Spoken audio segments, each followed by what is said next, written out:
Our article is called "A Caffeine Jolt Gives Bees a Buzz to Remember," or more scientifically it is known as "Caffeine in Floral Nectar Enhances a Pollinator's Memory of Reward."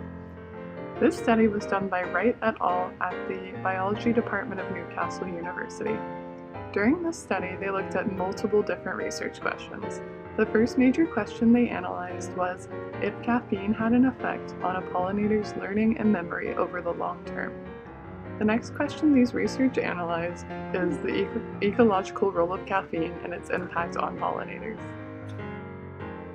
Throughout this video, we will discuss the methods the researchers utilized in their analysis of caffeine's effect on pollinators.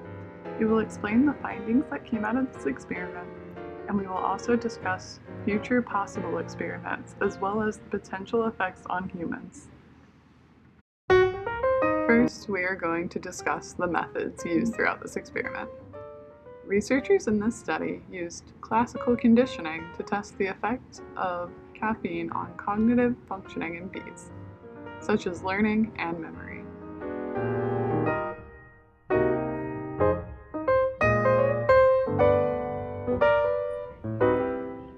During this conditioning, they used 6 trials. Each trial had 30 seconds in between it in order to give the bees time to rest.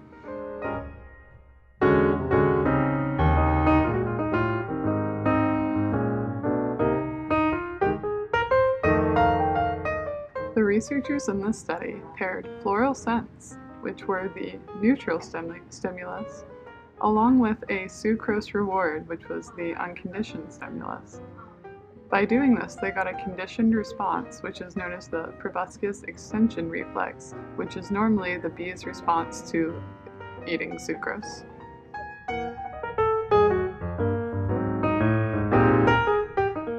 After conditioning, the floral scent by itself triggered the unconditioned response, leading to a conditioned response.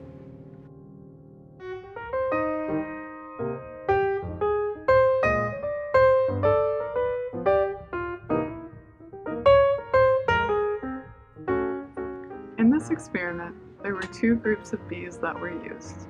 The first group was the control group. In this group, the bees were given a solution that only contained sucrose without any caffeine in it. The second group was the experimental group.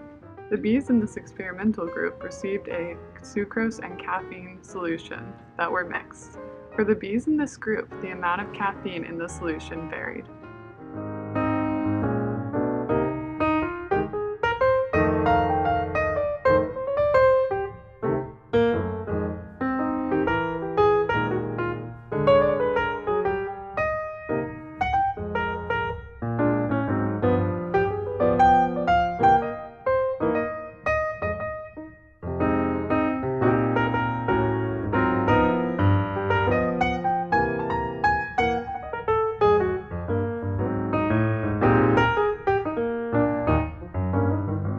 Bees were then tested for the proboscis extension response, which is also the conditioned response in our experiment. The time intervals that this was tested at were 10 minutes, 24 hours, and 48 hours. This was done to see if the response was learned and maintained over time.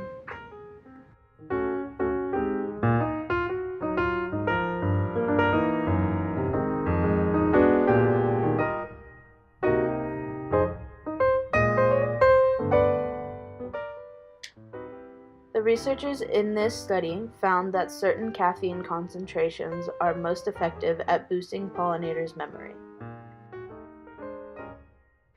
If the concentration of caffeine goes above this, bees will avoid it because of the bitter taste. Continually, too high caffeine concentrations can even have detrimental impacts on learning and memory in the pollinators. In order to figure out whether or not the concentration of caffeine is correct, bees use olfactory senses and memory.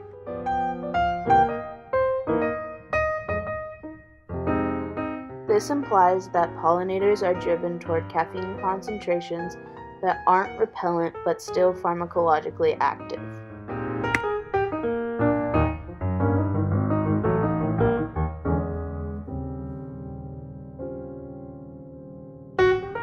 Furthermore, when a long-term analysis was performed, the researchers found a positive correlation between caffeine consumption in long-term memory in bees.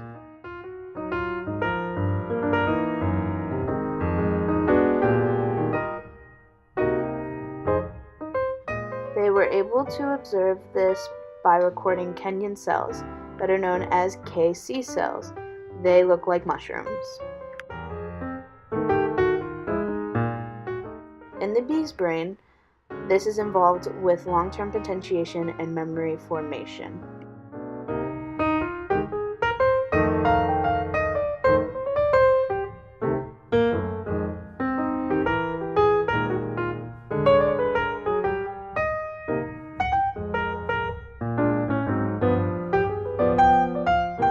They saw that caffeine depolarized the KC membrane by increasing NACH receptor activation. This led to an increase in KC excitability. This means that caffeine provided a boost to the memory of these pollinators.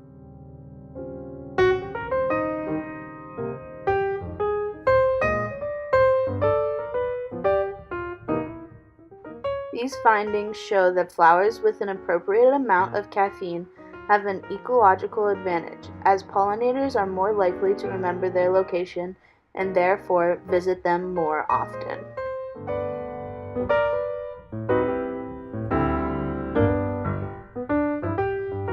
Now that we know that caffeine has a long-term effect on the development of bees, it may be interesting to see if there's an effect on human learning and memory.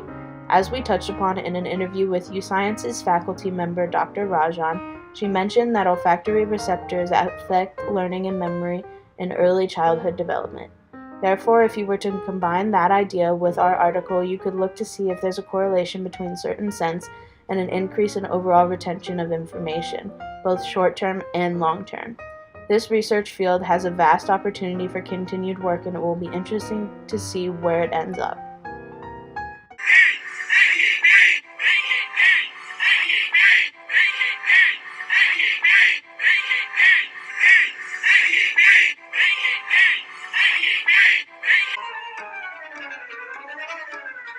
The bees go buzzing one by one, hurrah, hurrah.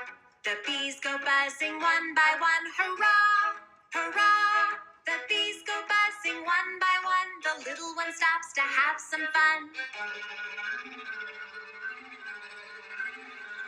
And they all go flying high in the sky to go back to their hive. Buzz, buzz, buzz.